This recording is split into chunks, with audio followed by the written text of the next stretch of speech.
Okay, thank you so much for coming, everyone. My name is Gillor, and I'd like to start by acknowledging that we are all meeting today on stolen land. We are meeting on the unceded land of the Wurundjeri Woiwurrung people of the Kulin Nation, and I would like to offer my great respect to any Wurundjeri Woiwurrung people or other Aboriginal people here and anywhere a part of the movement. The depth of the connection between the two movements, the Aboriginal and Torres Strait Islander movement in Australia and the Palestinian movement and any other anti-colonial and freedom movement, is palpable and is very much felt, I think today, stronger than ever before. So I'd like to pay my respect with this acknowledgement before we start today's meeting. Thank you so much for coming. I am a member of Anti-Zionism Australia, which is the group that initiated this seminar series, which today is coming to an end, at least the end of its first or inaugural sort of series. And thank you so much for participating in it. Anti-Zionism Australia is a diverse collective initiated by Jewish, Israeli and non-Jewish Australians. We're a non-denominational group. Our anti-Zionism doesn't stem from religious ethics, but it stems from our shared humanity. And as such, we have a strong mission of bringing anti-Zionist discourse to the forefront in Australia, especially at the time when it is under direct attack. And you've all seen an example of this attack by the fact that we are all meeting here today rather than where we were supposed to meet. But still, this has been an absolutely fantastic turnout, and I'm really, really pleased to see everyone today. And I would like to invite our speaker for today, Veronica Sherman. And Veronica is the only speaker that has received more registrations, I think, than Ilan Pape, from my understanding. That's something. Thank you so much, Veronica.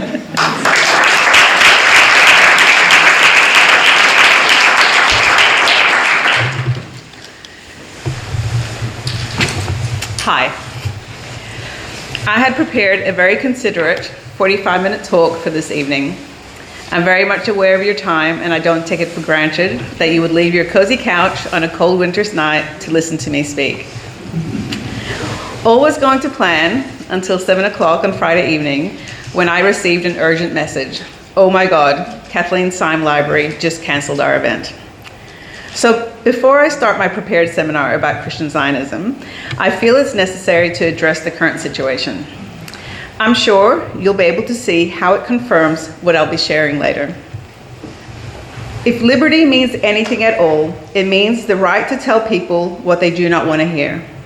This line was originally written in 1945 as part of George Orwell's preface to Animal Farm, titled The Freedom of the Press. We are gathered here this evening in Coburg because our venue at Kathleen Syme Library in Carlton was cancelled by the City of Melbourne Council. The reason provided was a significant escalation in community concern, including matters raised with councillors and senior management. They followed with, we acknowledge that 5 seminars in the series have already proceeded without incident and recognize the effort invested. However, circumstances have changed with increased risk to the safe and orderly use of the facility, including potential protest activity and heightened community tensions. Bullshit. This was written in an email to our Anti-Zionism Australia team sent after business hours on a Friday evening. It's important to highlight that the cancellation took place in the same week that APRA, Australian Health Practitioners Regulation Agency, as well as the Group of 8, a coalition of Australia's leading research-intensive universities, have both adopted the controversial IRA definition of anti-Semitism, being pushed by Gillian Segal and the Australian Zionist lobby. Feel free to boo. It is shocking. And I'll also mention that this week, a lot of us who identify as Jews who are not Zionists had to check that our submissions to the Royal Commission had in fact been received, since they have not been addressed. Democracy in Australia is under attack, which is creating an environment of fear and a suppression of free speech. The Australian government has recently announced that they have budgeted $22 million annually over 3 years to the Executive Council of Australian Jewry for enhanced community security. That is on top of a previously announced $102 million package. So my question to Melbourne City Council and the Victorian government is, where's my security? And where's my democratic right to free speech? Why was this seminar not protected? And why were the solutions not offered? The protocol for a risky event is to offer security or to postpone. Neither of those options were offered. Instead, our seminar was cancelled and our money refunded without any discussion. I believe that the Melbourne City Council cancelled this event for these reasons. One, they have been bullied by the Zionist members of the community to shut down this event, which would make the council undemocratic. Two, they fear accusations of being anti-Semitic by the Zionist community, which would make them cowards. The Zionists created a red herring, falsely claiming that our seminar is unsafe. The truth of the matter is, the Zionists are scared. They know they're losing the battle. This genocide, which is about to reach 1,000 days on the 3rd of July, is exposing the truth about Zionism. And their only shield is hiding behind mostly manufactured threats of anti-Semitism. In fact, Zionism desperately needs anti-Semitism in order to survive, which is why the Zionists need to spin any commentary opposing the genocide as anti-Semitic.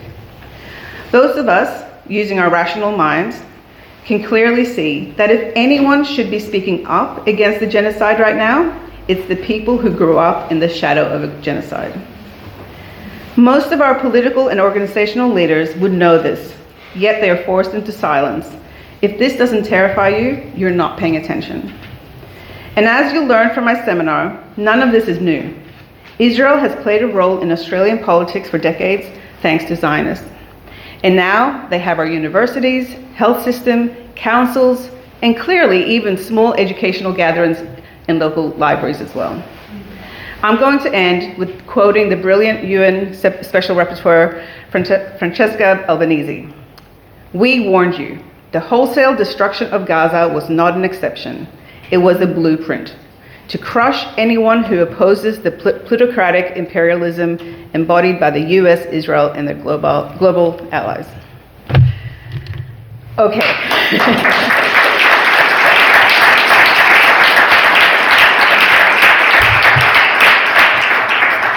And now for the real reason we're here. Just a latecomer? Yes. All right. Come in. Okay, what a relief it is to see so many people come along to listen and to learn. So like I said, I'm Veronica, and unlike all the previous presenters to these Zionism 101 seminars, I don't have a doctorate. What I do have, though, is lived experience, way too much lived experience. And until I put my hand up to present this seminar, I had not studied Christian Zionism as a topic.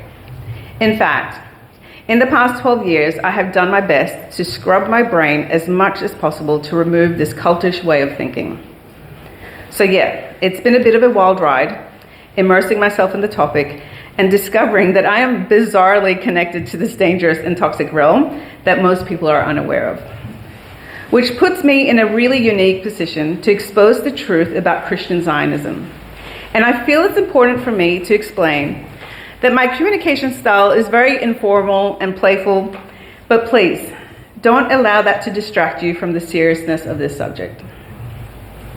When we speak about Zionism, it's quite obvious that there isn't an accepted universal definition, which is why we come across people who are literally standing in a pro-Israel rally, waving an Israeli flag and saying, I'm not a Zionist. The analogy, find a seat somewhere. The analogy I like to use the most, come and have a seat somewhere. The analogy I like to use the most when it comes to Zionism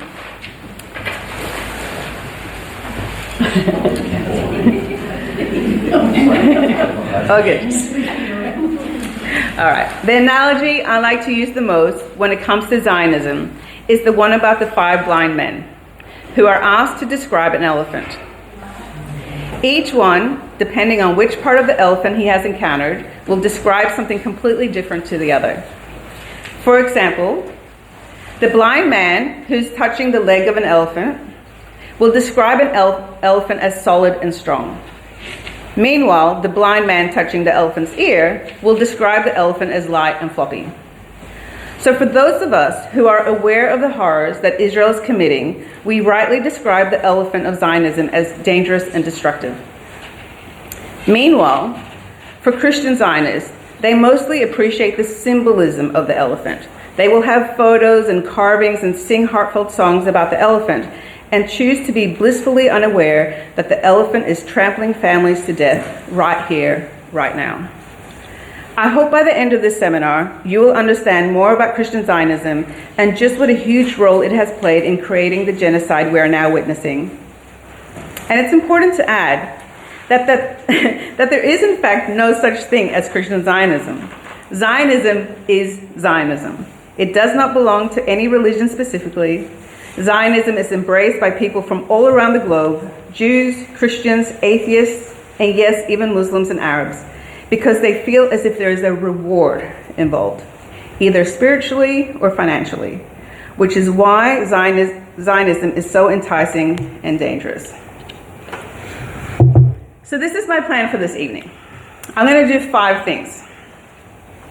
Look at that. Firstly, I'm going to give you a small glimpse into my background so that you understand how I gain this information and experience. I'll make it quick.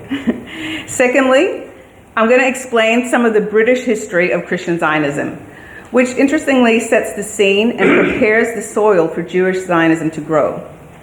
If we were going to be presenting these seminars in chronological order, technically this seminar about Christian Zionism should have been first off the rank. What I will be sharing happened before Herzl and his Der Judenstaat manifesto in 1896.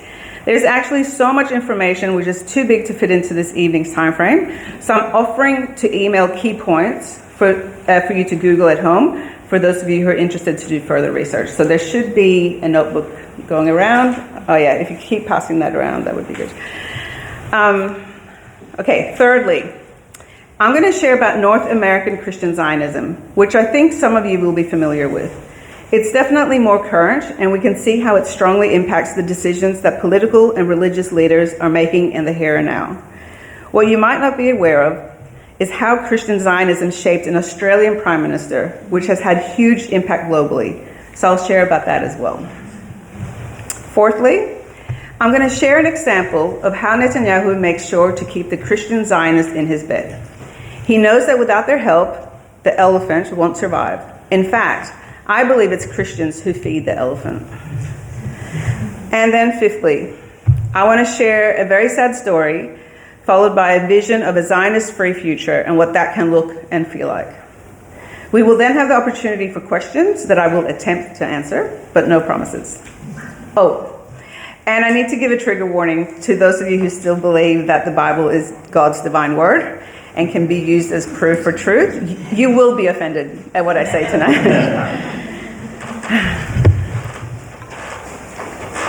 All right, part 1, my background. I was born in Sweden in 1974.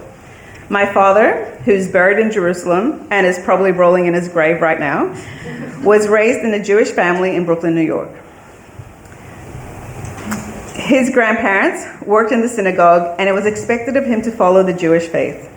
He described his early years as oppressive and would often talk about how much he hated religion. He left the US in 1968 because he was terrified of being drafted into the army. He was a 24-year-old guitar-playing hippie. Not long after arriving in Sweden, he fell in love with my mother, and the two of them set out to find the truth, mostly through drugs. But in 1972, my parents became born-again Christians. So by the time I arrived in 1974, they were well and truly established in their fundamentalist Christian views. My childhood was shaped by fear of hell, the fear of the devil, the fear of Russian submarines, that apparently I just needed to ask for the blood of Jesus to cover and my nightmares would go away. 1 star. Do not recommend. Do not tell your kids to cover things in Jesus' blood. It only makes things more scary. In 1984, my dad met a traveling Christian Zionist minister from the UK. Derek Prince was thrilled to find a Jew who believed in Jesus. I think it's the equivalent of finding the rarest Pokemon. He explained to my dad that a Jew that has accepted Jesus as the Messiah is in fact a completed Jew and has fulfilled biblical prophecy. I'm sure this was a rather exciting glow-up for my dad, who was the father of six children and worked in a factory. According to Derek, it was God's command for Jews to return to their homeland. In fact, it was my father's birthright to move to Israel to fulfill biblical prophecy of the Jews returning home. Derek was so invested in having my dad fulfill prophecy that he paid for him to fly to the Holy Land to see for himself that this was God's plan. 6 months later, July 10th, 1985, we caught a ferry from Sweden to Denmark, got on a plane, and life as I knew it completely vanished. I still remember everyone clapping as we landed in Tel Aviv. There were passengers who fell to the ground and kissed the tarmac. There was a rabbi that greeted us and completed our paperwork for immigration, which is called making aliyah. Aliyah means ascent, going up. Some will say it's because Israel's on a higher level than other countries. However, I was told that it meant going up to the hills of Jerusalem, like we were instructed to in the Psalms from the Bible. The rabbi deemed all of us children Jewish, despite my mother not being Jewish. If I had $1 for everyone who has told me I'm not Jewish, I'd be very, very rich. Biblically, lineage is through the father. So maybe the rabbi was going by the Bible instead of by rabbinic Judaism, which is matriarchal. I was told that this was because of Jewish women being raped by goyim, and it meant that their children could remain within the community. Since then, I've also been told that it was changed to encourage Jewish men to only marry Jewish women, and not to be tempted to marry outside the community. Who knows? Either way, I have an Israeli ID card that says I'm Jewish, and it's still pissing Zionists off 41 years later, so that's a win. We spent the first 2 years living in an absorption center in the hills outside of Jerusalem. This was fully paid for by the government. Our neighbors were mostly Ethiopian and Russian Jews, and I describe it in my book as a flat version of the Tower of Babel. My parents had to go to Hebrew classes, and our 6 kids were sent to Hebrew school and kindergarten to assimilate. That's my sister. After working in a factory for over 2 years, my father became the manager of a bookstore in the old city of Jerusalem. This was no regular bookstore. It was part of Christ Church, the oldest Anglican church in the Holy Land. It was built in 1849 by the first Anglican bishop in Palestine, who, interestingly enough, was a German-born Jew. Thanks to my dad working there, and with the help of a Christian Zionist organization back in Sweden, I received a full scholarship to an international school. This was no regular international school.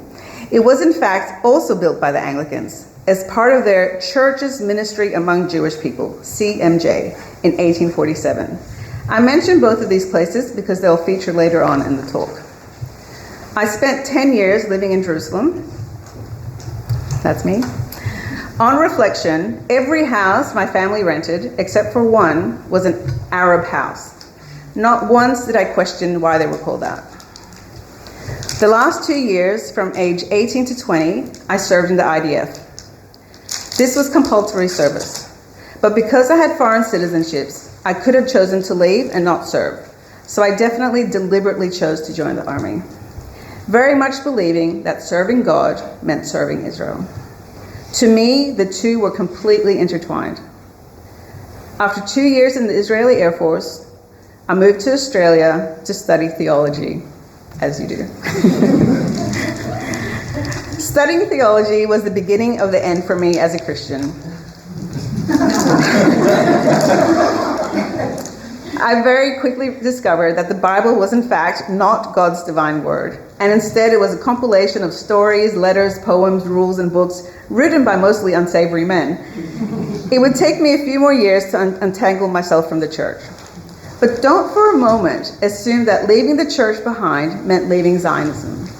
That would take much longer, and in fact, feel much harder to let go of.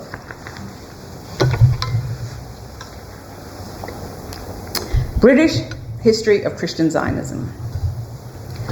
Probably the easiest place to start when explaining where Christian Zionism began is with a man named John Nelson Darby. He was conveniently born in the year 1800 in England. He was a Bible teacher who came up with the concept of dispensationalism. This is where human history is divided up into different eras, and the Bible is interpreted literally.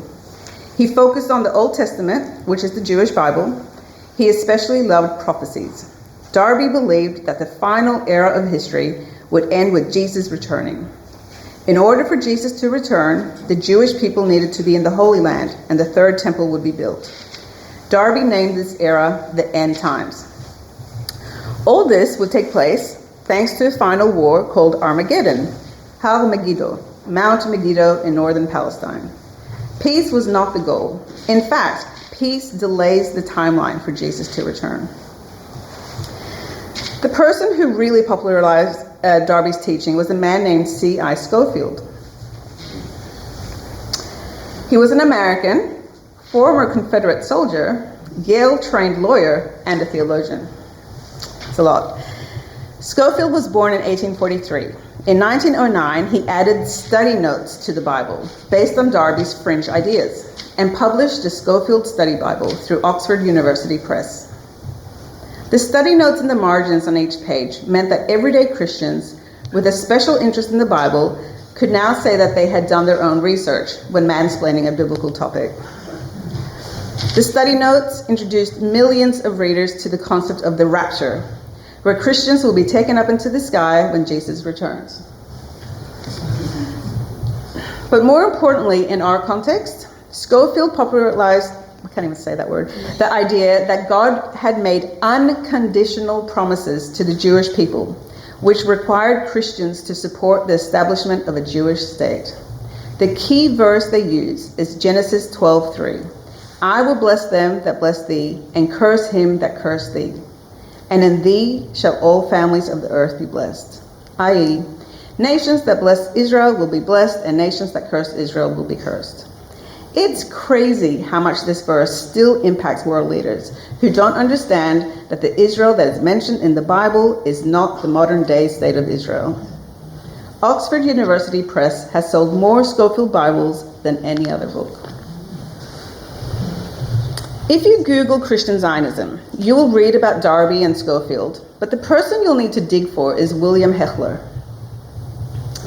William Hechler was an Anglican priest that was born in 1845 to a British mother and a German father. His father was a Judeophile, someone with Jews as their special interest. Hechler followed his father's passion, and in 1884 he wrote his own treatise, The Restoration of the Jews to Palestine. His lifelong dream was to become the Anglican bishop at Christ Church in the old city of Jerusalem, where a few decades later my dad would have his bookshop.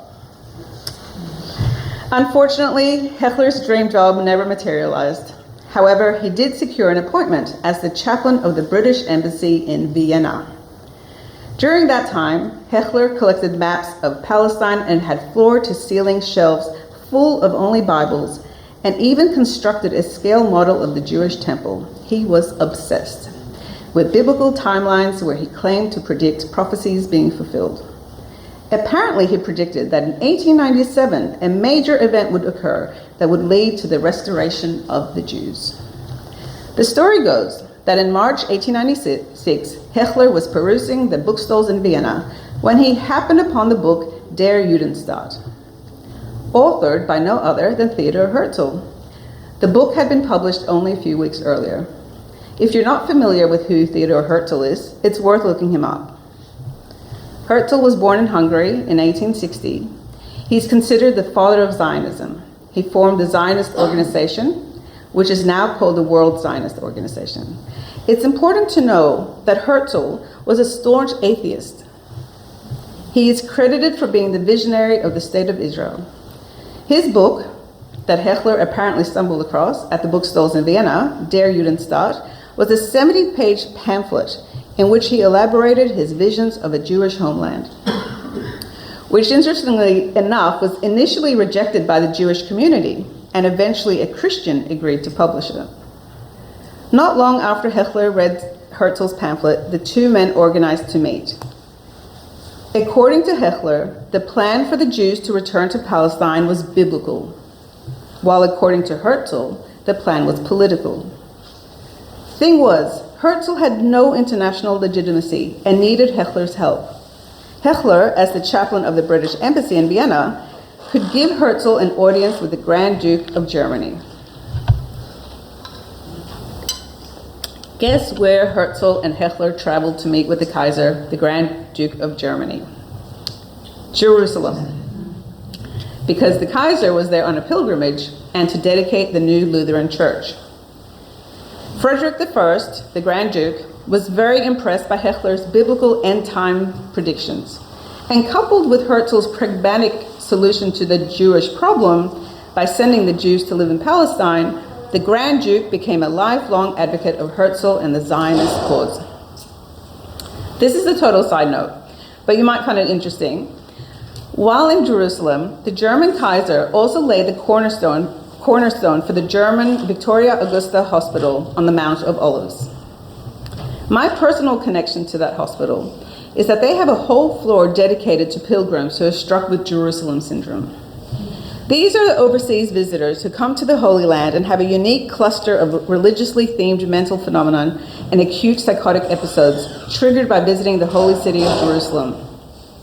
It typically affects tourists or pilgrims who suddenly believe that they're biblical figures. For example, Jesus, the Virgin Mary, or King David, and are on an urgent divine mission.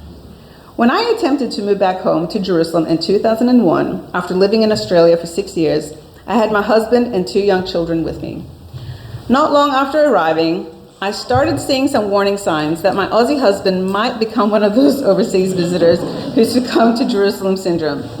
I had seen enough cases while living there and knew about the German hospital that cared for these biblical characters.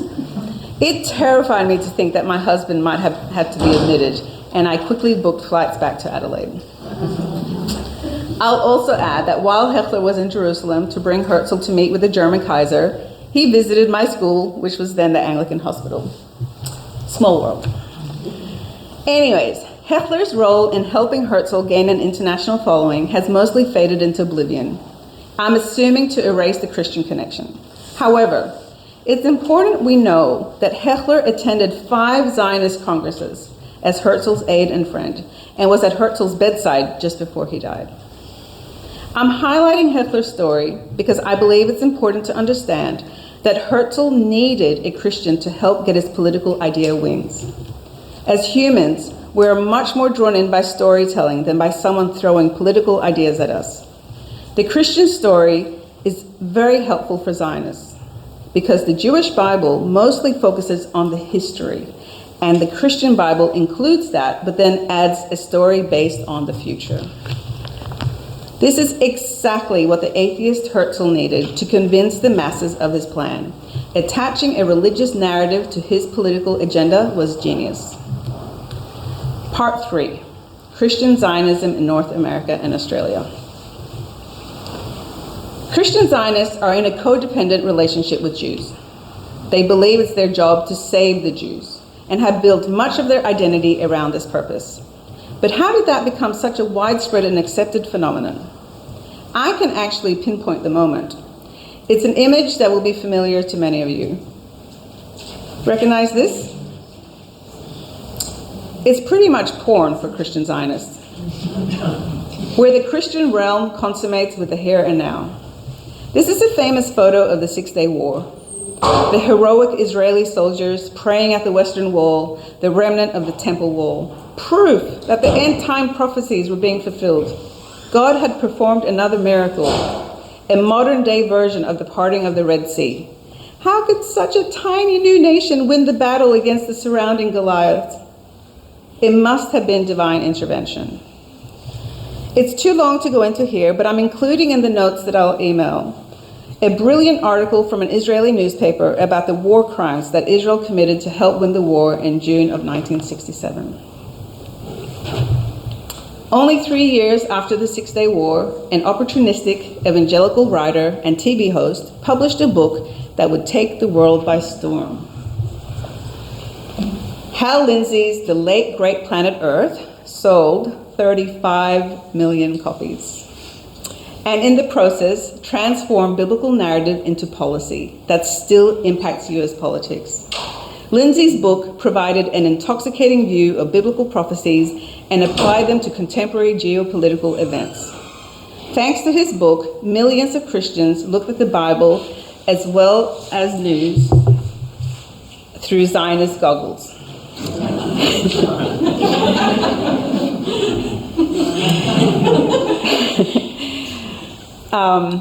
And most importantly, Christian Zionists felt as if they were personally part of the action. It's hard to explain just how powerful this is, but maybe think about your friends who are obsessed with, Lord of the Rings or Star Wars, and imagine them being invited to live in that realm and have an impact on what happens in the sequel. It's intoxicating. The term spiritual warfare is critical in understanding this realm. According to Google, spiritual warfare is a Christian theological concept referring to ongoing struggle between good and evil, specifically the battle against demonic entities that influence human affairs. It is waged primarily through prayer, faith, and reading scriptures. And this oversimplified mindset of good versus evil has been transferred to Israel and its enemies. So while the Christian Zionists can participate in spiritual warfare and win the battle over evil through prayer and cursing demons, the Israeli soldiers are in their earthly realm, acting this out by defeating evil with their machine guns and tanks. Only the Bible is used as a reference point, not international law or humanitarian values. And with those Zionist goggles firmly attached, you don't see families being slaughtered in Gaza. You only see good defeating evil, because anyone attacking Israel will be cursed. It's mind-numbing and impossible to understand with the rational mind. I think it's important to add that the whole focus of Hal Lindsey's book was that the countdown to Jesus returning had started. Russia, oil crises, Cold War tensions, this was all proof that Jesus would be back any day now, which had a huge impact on something that I don't feel is talked about enough in this context: climate change. Why care about the environment if Jesus is probably returning before Christmas?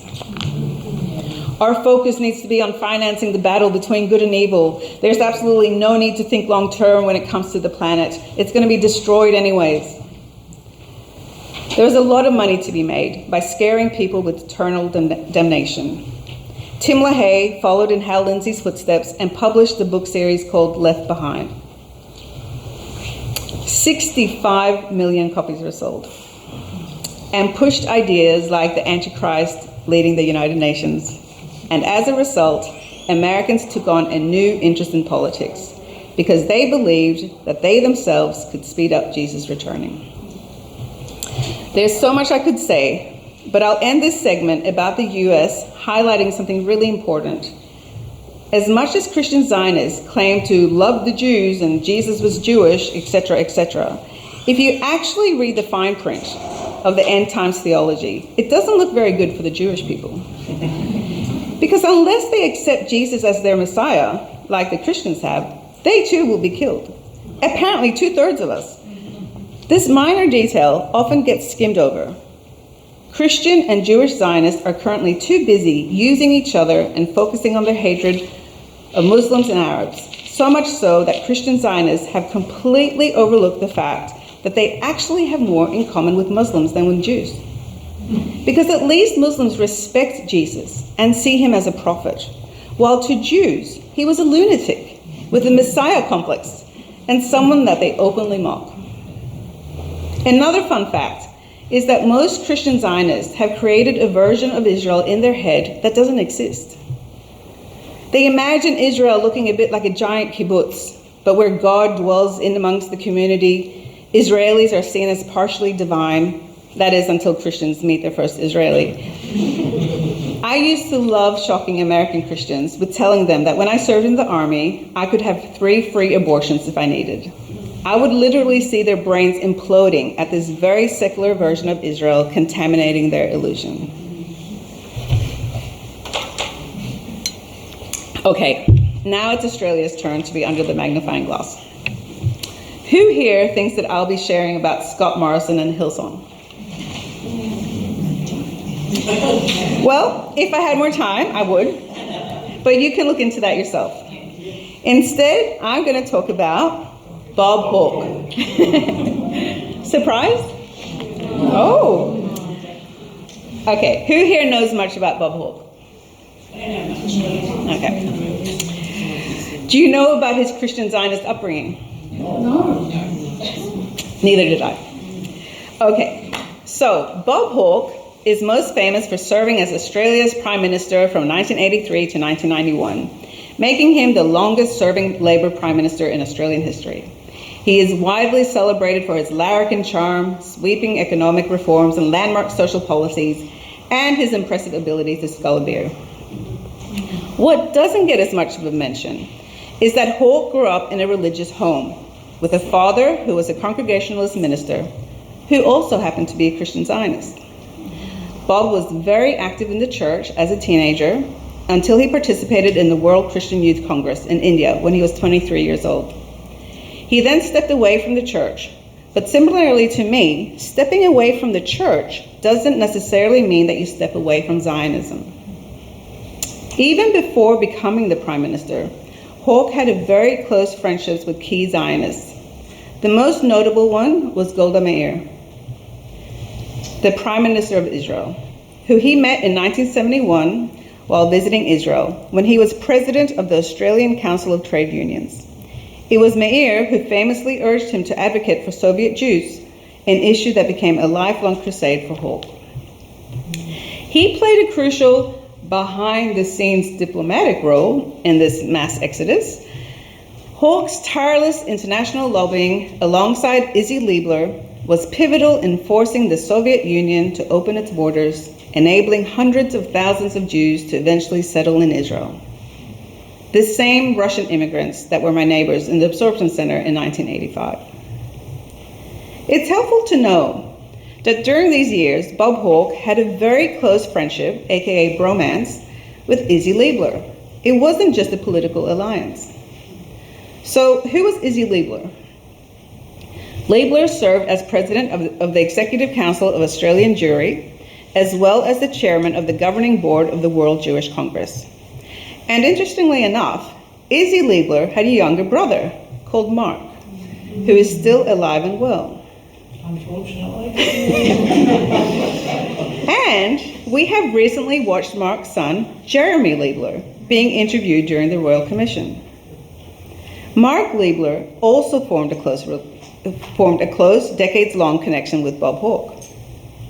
Their relationship, built in the 1980s, bridged trade unionism with the Australian Jewish lobby, fundamentally shaping Australian politics and international relations regarding the Middle East. Where have we heard the name Mark Liebler before? Do you remember how in 2010, Rudd's government expelled an Israeli diplomat after the Australian Federal Police discovered forged Australian passports that were used by Mossad agents? Were they forged or were they real Australian passports? For an assassination in Dubai. Well, the then Prime Minister, Kevin Rudd, alleged that Mark Liebler and the pro-Israel lobby were infuriated by his tough stance on the passport issue and conspired with Julia Gillard to plot his prime ministerial downfall. 21 days after Mark Liebler met with Kevin Rudd, Julia Gillard became Prime Minister. I'll let you connect those dots yourself. Another legacy that Hawke left behind is how he directly impacted a UN resolution. You might not be aware that back in 1975, 51 years ago, the UN adopted the resolution that Zionism is a form of racism and racial discrimination. Amazing. But then, in 1986, under Prime Minister Bob Hawke, Australia became the first country in the world to unanimously pass a parliamentary motion condemning the 3379 resolution. Hawke's government then spearheaded a diplomatic campaign that led to the UN rescinding the resolution in 1991. Crazy. Imagine how many lives could have been saved if Zionism had been restrained for the past 50 years. Hawke's Zionistic views eased off in his later years, but it's important that we don't let that distract us from the damage he caused over a few decades, and that still plays out today. Bob Hawke famously said, "If I were to have my life again, I would want to be born a Jew."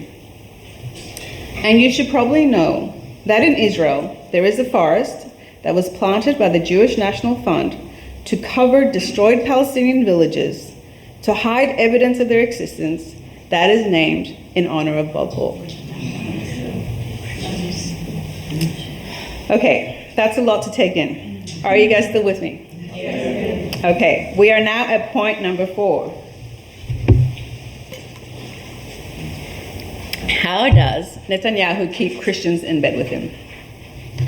Christians donate an estimated $350 to $450 million to Israel every year, primarily driven by evangelical Christian Zionists. Yikes. So it's super important to keep the Christians happy. But how do you do that while committing a genocide? It's easy. All you need to do is cloak your slaughter with biblical symbolism and language and the occasional Bible reference taken out of context, and Christians will dig their heads deeper into the sand while the Mediterranean Sea fills with blood. I'm going to give you 3 examples. The first is through social media. The organization that donates the most money is the International Fellowship of Christians and Jews, IFCJ. Yael Eckstein, who is the daughter of the founder, has perfected her Instagram account to keep her Christian audience happy. Yael is a religious Jew, but doesn't shy away from sharing lots of posts where she's seen with TV evangelists praying for her or meeting with Christian leaders. She makes Zionism look wholesome and loving by sharing heartfelt posts about her life in the Holy Land. And most importantly, Yael shares stories. And as I mentioned earlier, stories are much more powerful than political ideas. So she skillfully weaves her apartheid ideologies into her Instagram quilt. That looks oh so wholesome and innocent, and the Christians lap it up and keep sending their money, reminding themselves that God will bless whoever blesses Israel. The second example that I'm pulling from a giant pile of Hasbara, Israeli propaganda, is a conference that Israel hosted late last year for over 1,000 pastors and Christian influencers from the US.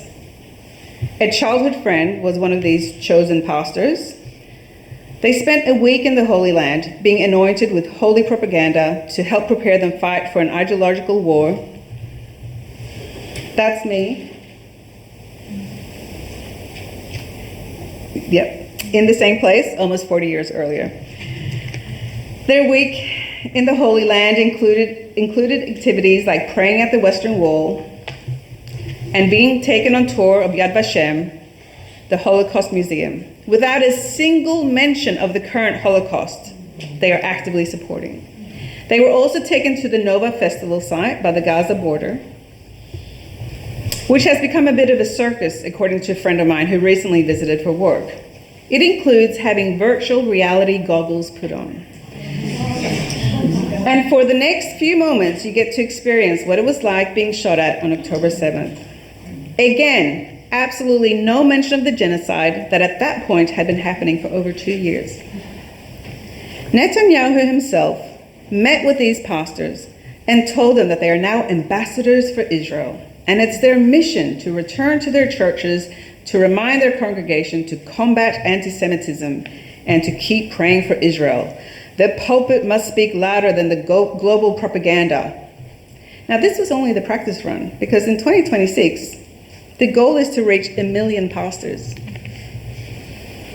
Now, the third example, it's a bit longer, but I want to show you the hidden symbolism that takes place that sends a signal to Christian Zionists that Israel is participating in a holy war and fulfilling biblical prophecy to justify murdering innocent lives. The most obvious example only happened earlier this year.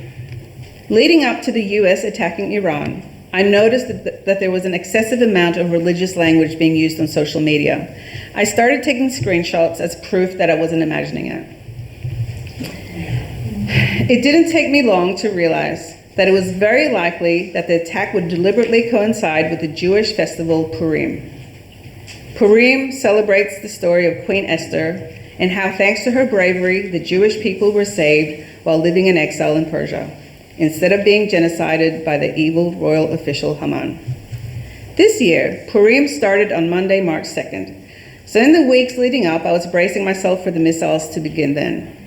Much to my surprise, the first missile was launched on Saturday, February 28th at 10 a.m. Tehran time, 2 days before Purim. I think we're all aware that only 20 minutes later, a school was targeted. And horrifically, 170 civilians were killed, mostly children aged 6 to 12. As I was trying to absorb the news of the war crime that had just taken place, I started Googling, because I vaguely remembered something about the Bible passage that is read out the Sabbath before Purim. Sure enough, at exactly the same time as the first missile was launched by Israel's bitch, aka the US Army, the rabbis in the Holy Land were reading out the passage from the Bible about Amalek. This passage commands the Jewish people to remember what the nation of Amalek did to them upon leaving Egypt, and to eventually obliterate their memory. This portion of the Bible is read immediately before Purim, because Haman, the villain in the story, was a direct descendant of Amalek. Now, where have we heard the name Amalek before? On October 28, 2023, 21 days after October 7th, Netanyahu spoke to the Zionist nation.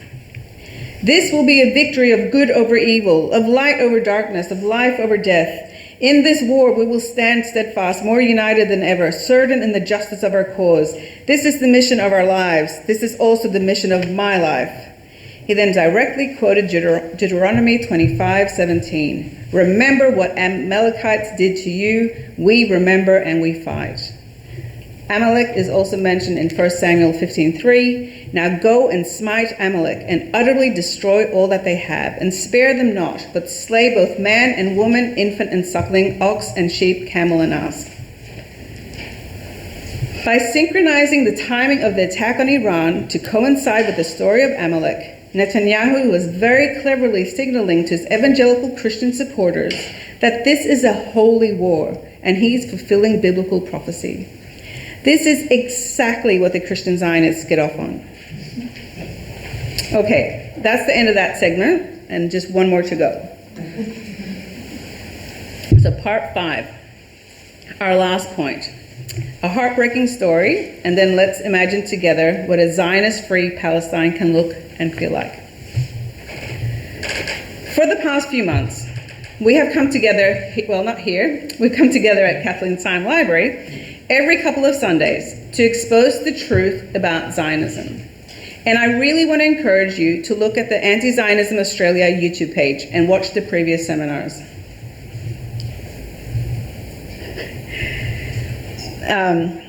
You will learn a lot about the history of Zionism. But it would be remiss of me to finish our series without painting a picture for a future that is free of Zionism. But before I do that, I want to share a short story from Gaza with you. Because as I said before, stories are more powerful than political statements. There are, of course, thousands and thousands of stories that I could have picked from. But I'm choosing this one because the woman I want to talk about is a friend of friends of mine. And in some ways, her story is symbolic of the Palestinian people.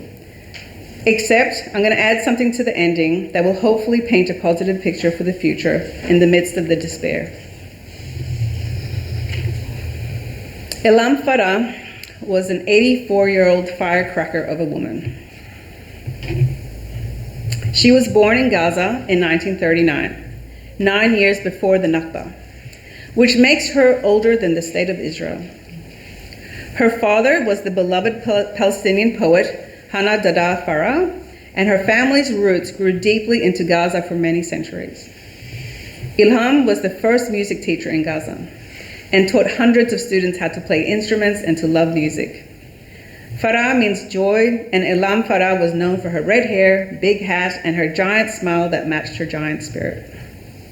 My friends describe her as their second mother, who gave them a sense of home and safety when they lived in Gaza as missionary kids in the 80s. Everyone loved Ilham, and nobody could tell her what to do. In November 2023, Ilham was sheltering with hundreds of Palestinians in the Holy Family Church in Gaza City. Christians, Muslims, it didn't matter. The church took them in to keep them safe. I've heard different reasons. Some say that Ilham wanted to go home to collect winter clothes for those sheltering. Others say she was going home to collect food. Even back then, in November 2023, the people in Gaza were already hungry. We will never know exactly why. But on Sunday, November 12th, 2023, Ilham organized for a driver to collect her from her church after sneaking out without telling anyone. Once they got closer to her home, the driver said he couldn't take her any further because it was too dangerous. Ilham, being Ilham, decided to walk the rest of the way. Around the corner from her home, an Israeli sniper aimed at his target and shot 84-year-old Ilham below her knee, and she collapsed on the hard ground. Ilham had her mobile phone with her and called her relatives, who were back at the church unaware of her daring escape. They immediately contacted the Red Cross. And just like what happened with little Hind Rajab, who was trapped in a car for hours with her dead relatives, the Red Cross was not given clearance by the Israeli army to dispatch an ambulance. So her relatives called neighbors to help. And despite seeing her bleeding on the street below and hearing her screams for help, there was nothing that they could do because of the snipers aiming their machine guns at anyone who would attempt to help. Ilham was bleeding to death, but was strong enough to call her family who lived in Canada to say goodbye, as well as her priest back at the church, asking him to do the prayer for death. Ilham remained on the ground all through the night, still breathing, but with the pool of blood slowly expanding around her. The next morning, the Zionist entity, knowing full well that Ilham was still alive, came down her street in a giant tank and crushed Ilham to death.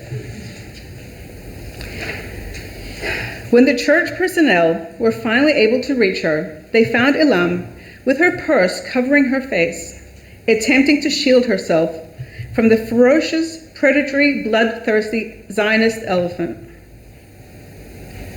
I'm no longer religious, but when we talk about death, religious imagery can help soothe the pain. So I want to end my talk with painting a picture of the New Jerusalem that Ilham would have prayed for as a descendant of the ancient first Christians in Palestine, and that she deserved to experience in her lifetime. This New Jerusalem will have Palestine as its cornerstone. The mountains and the hills will break out in song as the Palestinian diaspora returns to their homeland. Each stone in the city wall will be engraved with the names of those martyred. Equality, justice, and collective liberation will be the city gates. It will be a single democratic state where all people live as equal citizens, free from military occupation, apartheid, and systematic displacement. Deeply rooted olive trees will stand tall as a reminder of the steadfast resilience of the Palestinian people, a defiant, active hope rooted in human survival, active solidarity, resistance to oppression. Sumud is the Arabic word that defines the Palestinian spirit, and it will echo throughout the world, calling out to indigenous people and to those of us who will listen. Inshallah, may justice come quickly, and may we all live to see free Palestine.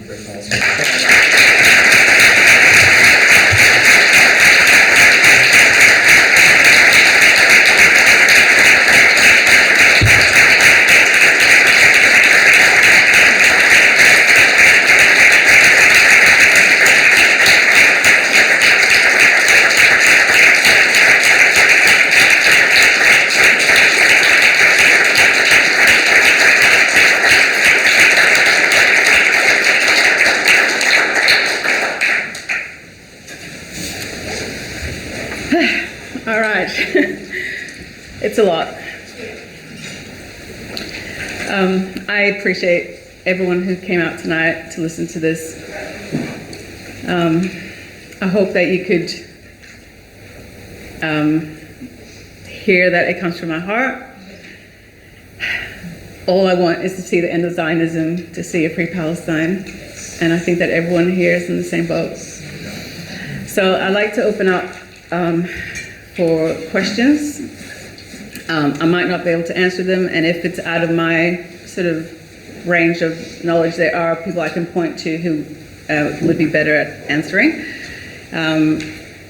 And yeah, hopefully we can have a bit of a conversation.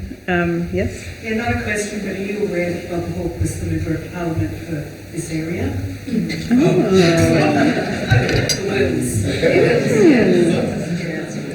No, I wasn't.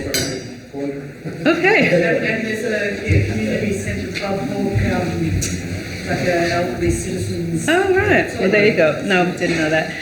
Ian. I'm just curious about your Jerusalem years, Veronica. So, are you like 10 to 20? And were you known? You were known to be a Christian, and so you didn't kind of receive like education in Jewish religion. But did you did you celebrate Passover and Purim and? So I did, but not with my family, because my dad was, according to him... He split with the program. Well, no, he had a relationship with Jesus, so he wasn't religious. So he didn't want to have anything to do with anything that was religious. So we didn't do things as a family, but I would participate in, in other people's... But just by living there, you kind of... I have photos of me dressed up as a clown for Purim, and, it's... you're part of it, but no, we didn't as a family. That's interesting.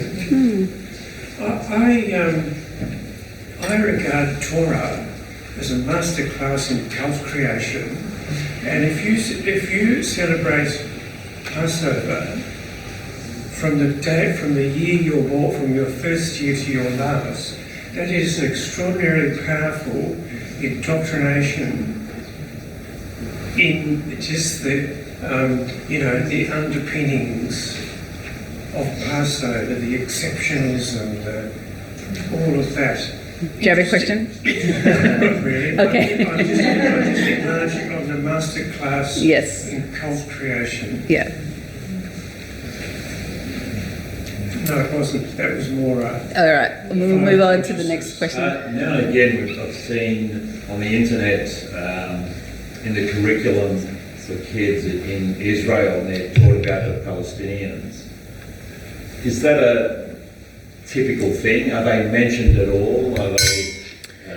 At least I left in 1995. From my understanding, it was the Arabs. It wasn't Palestinians, and Arabs were lumped in together with Lebanese Arabs, Jordanian Arabs, Egyptian Arabs. Palestinians, that was really very much erased from. But what's so crazy with that is that if anyone should have known about Palestinians, it's me. Because I went to an international school with Palestinians. And even with that, I was so brainwashed that I didn't see them as Palestinians. And most of them would be like Israeli Arabs, and that was like acceptable. And then I knew there were others that kind of called themselves something different, but I just sort of like lumped them together with terrorists. It's just like easier. I never really sat with it. So I don't know the Hebrew system. Yes, Kayla? So I'm reading this question on behalf of somebody else here who is a public servant, so it doesn't feel comfortable asking the question because we're being recorded, which is a nice indication of where we're at. But the question is this: where did the original Zionists like Darby source the idea that Jews must return to Palestine for Jesus' return? I've noticed that they were Protestant, whereas these beliefs don't seem to exist in Orthodoxy and Catholicism. And also, noting that Palestinian Christianity didn't have the concept of Zionism as a spiritual idea. Yeah, it was interesting when I read about Scofield, right? That he was a Confederate soldier. And I was like, I wonder how, I didn't have sort of time to dig into it, but if I ever do have more time, I'd like to sort of dig into how much of him sort of putting this slant of, you know, the war aspect and being soldiers and winning the battle and all that kind of like hyper focus on basically glorifying war, how much of that impacted. And yeah, back to like the whole concept of Zion, and you know, you can have that sort of, not romantic, but you can have that idea of like longing for Zion or longing for Jerusalem without creating a nation state and an apartheid state that sort of oppressed the people that live there. Like you can have, you know, you can sing about Zion or Jerusalem without wanting to murder people. You know, it's yes. I thought it was this is like two-part kind of observation, really, not question. But when I thought it was from Revelations that nonsense comes from. Yeah. But also, you know, Genesis 12:3. It's totally a misquotation. It's not bless Israel. It's bless Abraham. And you know, from the perspective of Muslim, we bless Abraham 17 times a day in our prayers. Well, it's not it's in Genesis 12 it's Abraham. In Genesis 17 is Abraham. Yeah, so they put all their focus on the 12, not on the chapter 17. And either way, it's a person. It's not a nation state. So it's again this, you know, we've normalized Israel being in the Bible, but it's in the person. It's a person. Yeah. But also, you know, somewhat ironically, the people who do bless Abraham are the Muslims. Yes. Because in every single prayer that the Muslims offer, 17 times a day, we bless Abraham. And we know who Abraham's sons were. Yeah, that's right. He had two. Yeah, Ishmael. And his offspring. You know all this. But I just, it's worth mentioning. Yeah. Lydia? If you have one shot, what would be... Sorry. If you had one shot with your Zionist friends and family, what would you know, what would be the invitation for them to, I don't know, look past their Zionism lens or even throw it out, whatever? If I knew that, I would be very rich. I don't think it works. But what I do,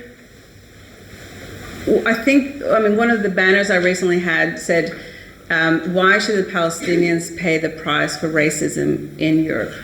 And I think that is a hard one to argue with. You know, why didn't Europe have to fix racism? Like, why did the Palestinians have to be done with that problem? I think that might break through for some people. You know, that's one of them. The other thing, what I found, and it really highlighted when I was preparing for this, was I've always had 1948 as my starting point. That's always what I go back to. And it's so interesting, sort of almost like feeling my brain, and it was already happening with these seminars, you know, sort of moving the starting point back to the 1800s and looking at it from, you know, at Israel from that perspective, and just going, wow, this happened way before the Holocaust. This plan was well and truly, you know, already on its way before the Holocaust. And you keep hearing, you know, as Zionists saying, oh, the Holocaust is why we needed to do this. It's like, well, then why did it start back in the 1800s? You know, it's just something to think about. But yeah, I don't know. It's very hard to get through cult mentality. Yes? Just a comment on going back that far. You didn't mention that with Herzl, there was support in Britain because they were anti-Semitic. Yeah. You know, well, I did say with the German, you know, that it was a solution to the, you know, Jewish problem. Yeah, but you gave it alpha. Yeah. Is it going to be a question or a comment, Haggai? comment. I want to connect connect 2 points. Surprise, surprise. You mentioned that Herzl was atheist, and the religious Jew, the Orthodox Jew, that was against the Zionism because it's forbidden to create a kingdom. In one stage, they look at the scholar, Zionism, as the donkey of the Messiah. And this is exact, so they say, this is the donkey, we will ride on this donkey and then the Messiah will come. That's how they see it until today. The ultra Orthodox, the Zionists, ultra Orthodox, or the one they call them non-Zionist parties. And this is exactly the way that Christian Zionism looking at the Jews. They don't see the Jews as partners, they see the Jews as the donkey that they will ride to the way to Jerusalem when the Messiah can come. And this is what all the Jewish Zionists don't understand, that they look at them as a tool, not as people even. Yeah. They understand. So that's Thanks, that guy. Yes? The donkeys. I'm just wondering about Tucker Carlson, who used to be very pro-Israel. Yeah. And suddenly, last year, a year ago, he's done a huge 180 turn, and now he's criticizing endlessly Israel. I find myself liking stuff he says. Yeah, I have Christian far-right relatives who are constantly criticizing Palestine. Now they're going, oh, those poor Palestinians, because they're listening to Tucker Carlson. What's he on about? God clearly uses donkeys. Yes? So just two-part. First of all, thank you for the talk. It was excellent.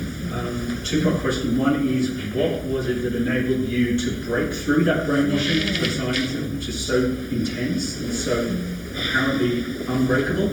And secondly, what's the personal price that you've had to pay in terms of broken relationships, lost work, family members who won't speak to you? All right. So I'll start with the second question. I don't even want to talk about it. It's not worth it. That's not... people ask me this question all the time, and it's a fair enough question, but I don't want to give that any oxygen. It's nothing compared to what Palestinians are going through and you know what Muslims are experiencing. So I don't want to give oxygen to that. The first part is a long answer, so I won't do it justice, but basically there was no way I could have gone from being a Zionist to being an anti-Zionist. It was too big of a step. I had to come through other causes first. So for me, it was volunteering with people who are seeking asylum and sort of starting to see the world through their eyes and the sort of, power imbalances. And so that was like my starting point. From there, it went to First Nations, seeing, the injustice with First Nation people and Indigenous stuff and never connecting the dots. And then it was even with the queer community and sort of starting to see things from their perspective. And by the time 2014 came around, I think I'd had enough sort of that sort of really looking at the world in terms of power dynamics. And I'd been married to a guy who was reading Noam Chomsky, and he was trying to get me to have these conversations. I was like, dude, we need to talk about our marriage, not Middle East. But, and I've actually been meaning to text him and go, what did I used to say?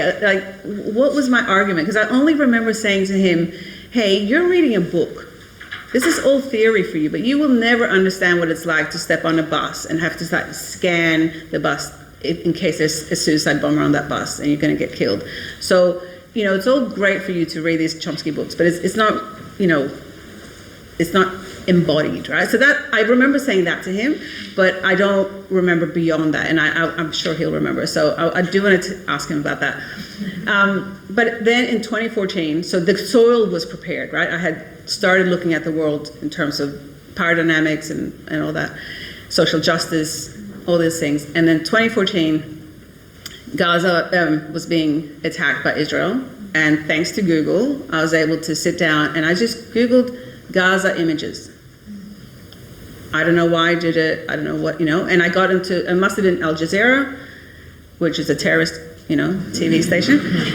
But I, saw the images, and I think one of the first images that came up was, that classic Gaza rubble, the road with the rubble, the broken apartments, and there was a torso of a toddler.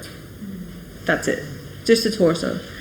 And it was that moment where just everything became so clear to me. It was like, here's a dead child, because, and I didn't understand I've had to it's 12 years ago, so I've basically gone through schooling to become an anti-Zionist, but I didn't have the language back then. I didn't really understand it, but I felt it. I felt that it was wrong, and then I had to sort of build on that feeling of it being wrong. I was out almost the next day with a banner. It was that quick that I was right, and I've sort of hit the ground running and, haven't stopped since. But I'm still learning stuff. I'm still sort of having to strip my brain of Zionism. It's that sort of deeply ingrained. Yes?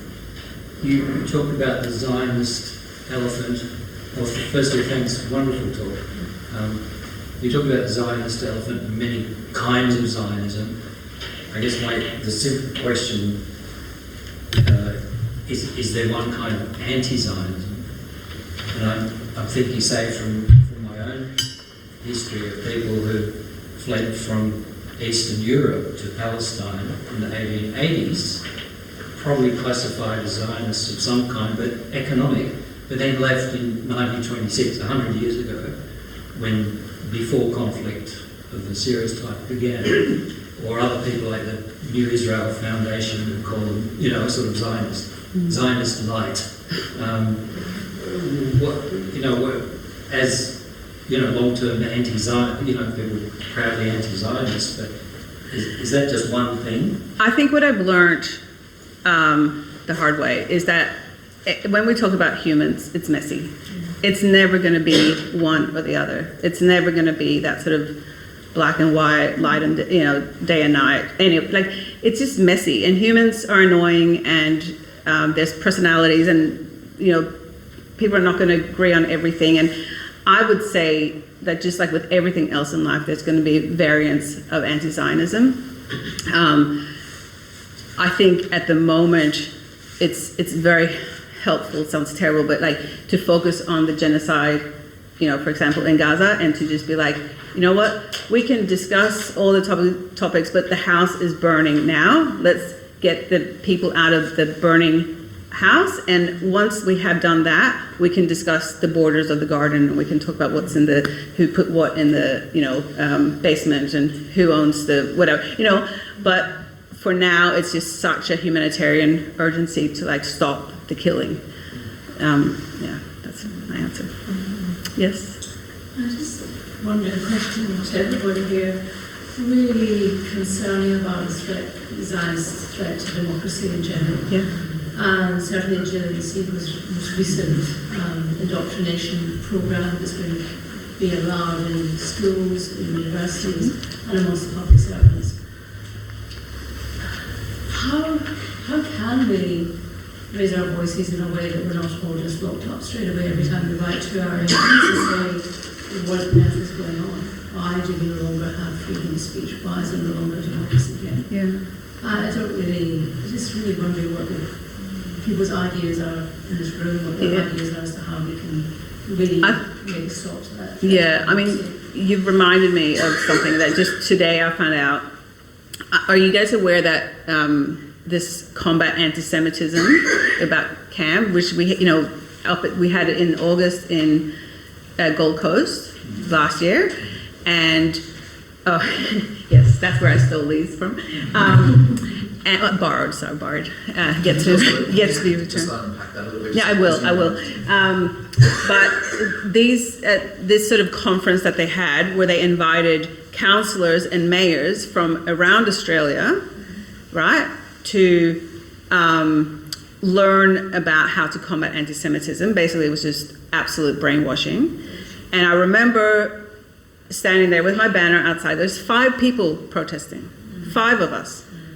2 from Canberra, me from Melbourne, a couple of locals. There was no one. I was like, I thought there'd be thousands protesting against this. Where are everyone? Especially the anti-Zionists, especially, I thought, the Jewish anti-Zionists. Where were they? No one showed up.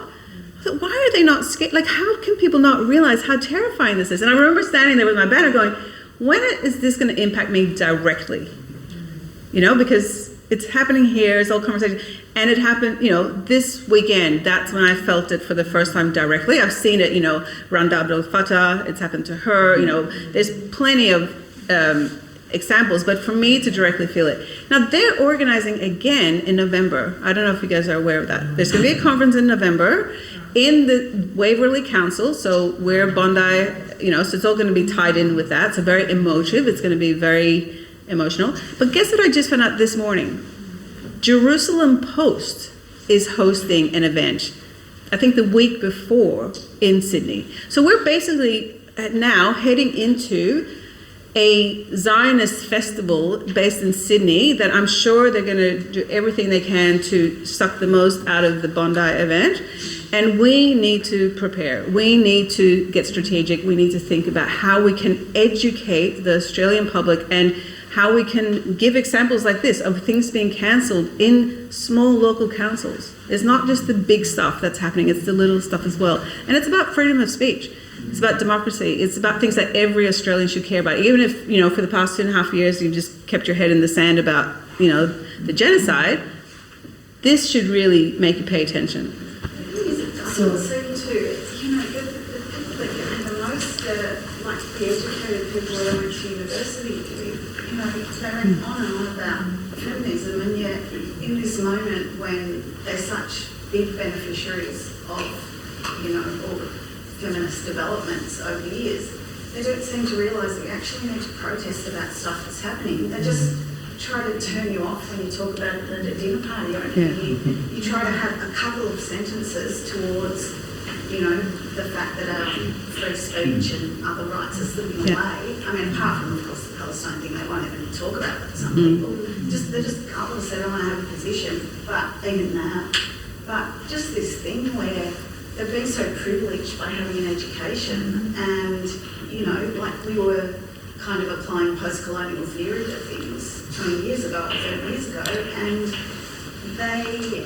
to them it seems it was only a theory, like they're not actually able to now kind of say, well, actually I need to look at the Palestine-Israel thing and see that that was actually a problem of colonialism. And I just find it beggars belief. I mean, I know people with PhDs and who are actually teachers in schools with PhDs who don't even know that stuff. They don't even know, and they think that Zionism. So we do have to finish up. But one point that you made, I do want to highlight, and we'll end on this, is privilege. We all have privilege. I mean, I actually look at my Palestinian friends, I think, well, it's a privilege to actually grow up understanding this stuff. I know you have to learn the hard way, but it's a privilege because having to unlearn and learn it as an adult is really hard. So the idea that you grow up with these things is a gift in many ways. But we all have privilege. We all need to use it. And, people always come up to me, oh, how do you do what you... It's like, it's just like, it's bullshit. Like, don't think about what other people are doing. Do what you can within your capacity, but just level up a bit. Just do... down, so I don't know how to get them to... Yeah, but we all need to think creatively about how to use our privilege and to get organized and to work, collaborate together. Anyways, I'll end on that. Thank you.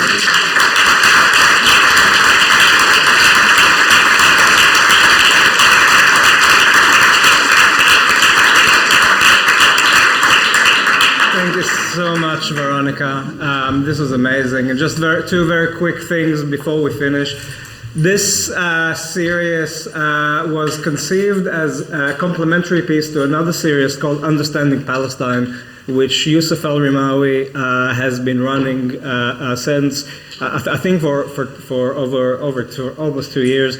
And that's been on a break, and now as we're finishing, that's restarting. So 1st of July, and I urge you to go to Yusuf Al-Rimawi's Facebook page to get more information about that. So that's going to be on Wednesdays. If you put your name and email, thank you so much. You're going to get an email from us in the next week or two with a bit of a feedback survey for anyone who participated in any of our seminars. All of the past seminars and also this one will be online on our Facebook page or on our website.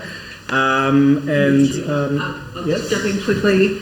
Actually, this is happening. I can't even remember when. I'm 12th of Knox for Palestine. Yeah. So we're doing something next month about. And both me and Nachshon are on the panel, which will be interesting. Also, read it out. A documentary about the indoctrination. I can't even pronounce these things. Of Zionism. Israelism is the documentary. Anyways, I'll have these to hand out. Please help yourself to some food, and if you want to talk to me after, I'll hang around for a chat.